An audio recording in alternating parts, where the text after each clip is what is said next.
Esse talvez é o vídeo mais emblemático ou mais polêmico que eu já gravei aqui.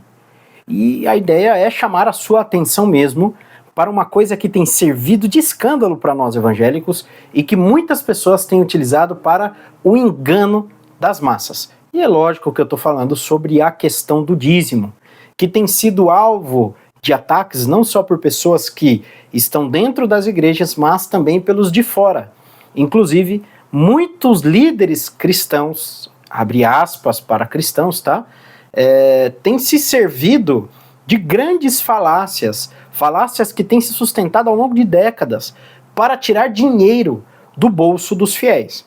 Mas uma coisa eu quero que você entenda antes da gente entrar na argumentação, antes de eu mostrar para vocês qual é a realidade sobre o dízimo. Muitas das vezes nas nossas vidas, a gente vai se deparar com coisas que realmente vão contra aquilo que nós aprendemos. E uma coisa eu tenho para dizer, a realidade, a verdade, ela é dura e muitas das vezes é amarga de se engolir. Então eu recomendo que você abra a sua mente agora, eu recomendo que você abra o seu coração para aquilo que vai ser dito nesse vídeo e dessa forma, e somente dessa forma, você vai poder analisar de fato se concorda comigo ou não. Se o que eu estou dizendo é mais uma falácia ou se é a realidade. Vamos lá então. Vamos começar com um texto clássico que as pessoas apresentam na igreja na hora dos dízimos e das ofertas. Se você quiser acompanhar comigo, pode abrir a sua Bíblia, senão eu vou colocar o texto aí na tela para vocês. Malaquias, capítulo 3, versículo 10. Trazei todos os dízimos à casa do tesouro, para que haja mantimento na minha casa, e depois fazei prova de mim, diz o Senhor dos Exércitos, se eu não vos abrir as janelas do céu, e não derramar sobre vós uma bênção tal, que dela vos advenha a maior abastança, e por causa de vós repreenderei o devorador, para que não vos consuma o fruto da terra, e a vide do campo não vos será estéril, diz o Senhor dos Exércitos. E todas as nações vos chamarão bem-aventurados, porque vocês serão uma terra deleitosa, diz o Senhor dos Exércitos. Que texto maravilhoso, não é verdade? É uma promessa e tanto, mas para os filhos de Israel. Para nós entendermos os destinatários primários, e aqui eu quero que vocês entendam uma coisa, os profetas, os apóstolos, os escritores bíblicos, eles tiveram também os seus destinatários primários, ou seja, aquelas pessoas a quem eles endereçaram os seus livros, as suas epístolas, as suas profecias. E quem é o destinatário primário de Malaquias? É simples, é só você voltar um pouquinho no capítulo 1 e você vai ver, logo no versículo 1, quem é o destinatário primário de Malaquias. Olha lá, versículo 1. Peso da palavra do Senhor contra Israel, pelo ministério de Malaquias. E aí algumas pessoas querem espiritualizar o texto, dizendo, mas nós somos o Israel de Deus. Pera lá, cara, não é assim que funciona. O povo de Israel, os descendentes físicos de Abraão, é uma coisa. A igreja de Cristo é outra coisa. Por mais que há uma grande linha protestante clássica que encara o povo de Israel e o povo da igreja como sendo um só povo, mas nós devemos entender sim as suas diferenças. Inclusive o próprio apóstolo Paulo vai instituir essa diferença de uma forma muito clara, por exemplo, quando ele argumenta aos romanos que nós somos ramos enxertados numa videira. Entenda o seguinte, Israel, descendente físico de Abraão, o povo hebreu, os judeus, eles são uma coisa. Nós, cristãos, advindos do mundo gentios, somos outra coisa, embora ambos sejamos o povo de Deus. Essa profecia é exclusiva e específica para o povo hebreu. Nós não temos templo, nós não guardamos o sábado, nós não nos circuncidamos. Ou você faz essas coisas? Há de convir comigo que isto é especificamente destinado aos judeus. Mas agora, voltando um pouco aqui no texto de Malaquias, capítulo 3, versículo 8, Malaquias ele faz uma pergunta como boca de Deus na terra, dizendo: roubará o homem a Deus? Todavia, vocês me roubam e dizem: em que nós te roubamos? Nos dízimos e nas ofertas alçadas. E, novamente, os pastores evangélicos da atualidade, mas é lógico que ao longo da história nós tivemos vários pilantras deste cunho, utilizam desse texto para dizer que se você não entrega 10% do seu salário na igreja dele, você é um ladrão, você é um roubador, portanto você vai para o inferno. Queridos, isso é uma falácia, é uma mentira. Lembra que eu disse que este texto, esta profecia, é uma profecia específica para o povo judeu? O destinatário primário é o povo judeu. Inclusive também porque, agora em Malaquias, o templo de Israel havia acabado de ser reconstruído. Nós temos, por exemplo, um pouco antes, mais ou menos 100 anos antes de Malaquias, o profeta Ageu. E vocês sabem que o profeta Ageu tem aquela profecia muito famosa, que é alvo de uma distorção muito gritante no mundo evangélico, onde ele diz que a glória da segunda casa será maior do que a da primeira. Isso referindo-se não à virada da mesa, ou que os seus inimigos estarão na plateia e você no palco, mas sim à construção do templo. O povo estava desanimado, porque na cabeça deles, eles não poderiam construir um templo tão suntuoso quanto o templo de Salomão. E agora Deus levanta Ageu para animá-los, e Ageu diz: olha, a glória da segunda casa, meus queridos, vai ser maior do que a da primeira, então não desanimem de reconstruir o templo. Reconstruído o templo, as atividades sacerdotais, elas retornam. Se as atividades sacerdotais, as atividades levíticas retornam, então agora o povo tem a obrigação de entregar o dízimo para o sustento dos sacerdotes e dos levitas. Daqui a pouco eu vou abrir o texto específico para vocês, mas vocês bem devem saber que os dízimos e as ofertas do povo hebreu serviam para o sustento da tribo de Levi. Porque quem cuidava da manutenção do templo, quem cuidava da vida cultica do povo, do serviço sacerdotal, eram os levitas. Então os sacerdotes eles não podiam plantar, eles não poderiam ter serviços externos. E o povo de Israel deveria sustentá-los. Se o povo de Israel não entregava o dízimo na casa do tesouro, que era um compartimento do templo, os levitas eles tinham que trabalhar.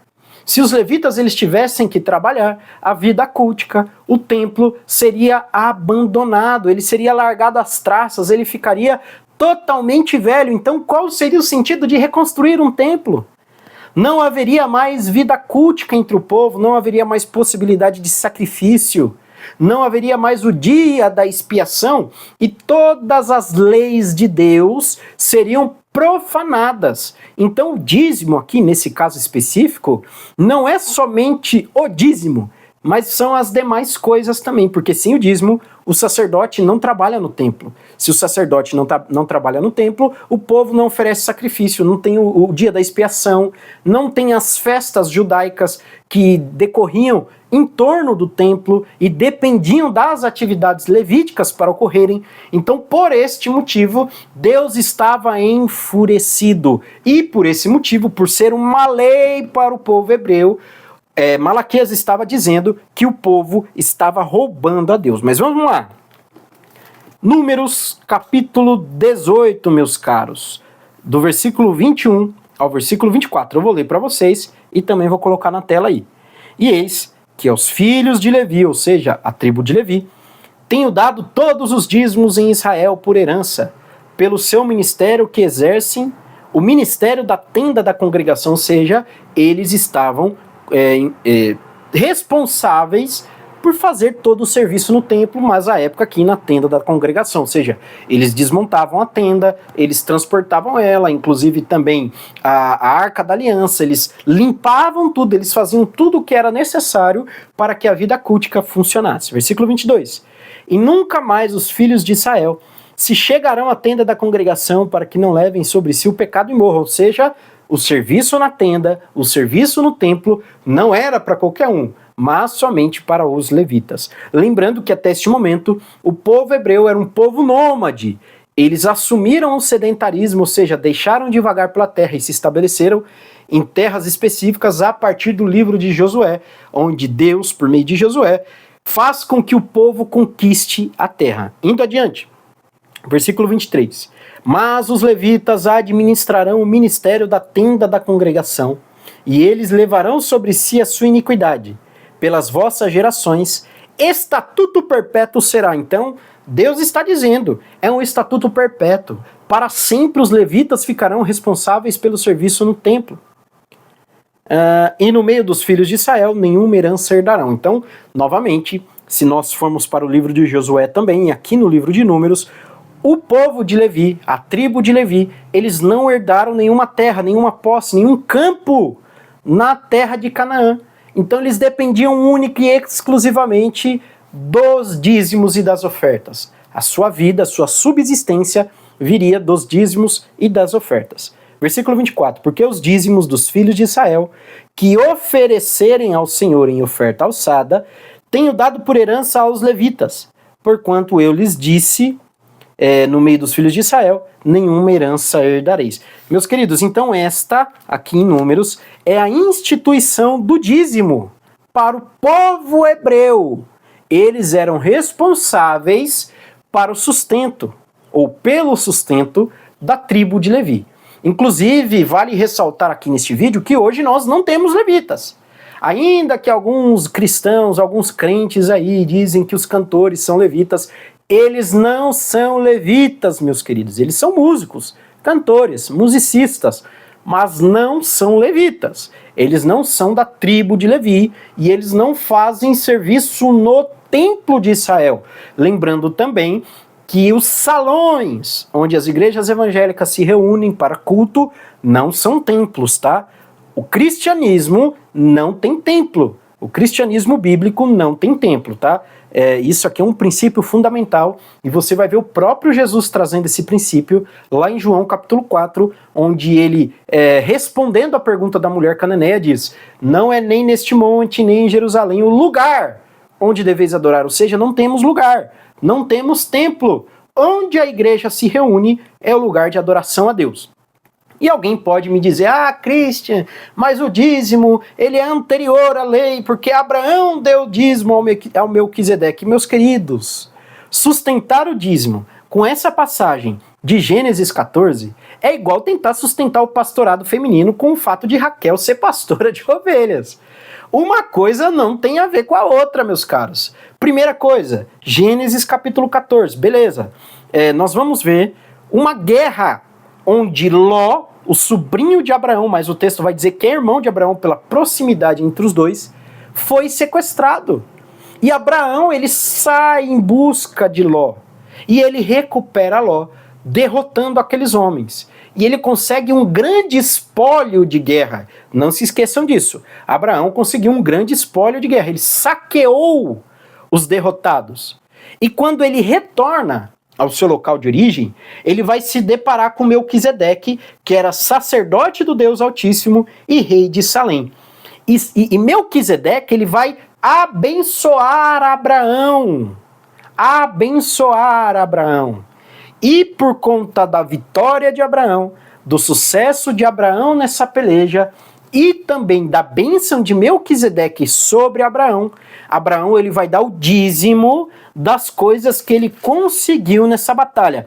Tá lá no versículo 22, e deu-lhe o dízimo de tudo, das coisas que ele conseguiu nessa batalha. Mas e aí? Qual que é a ideia do dízimo aqui?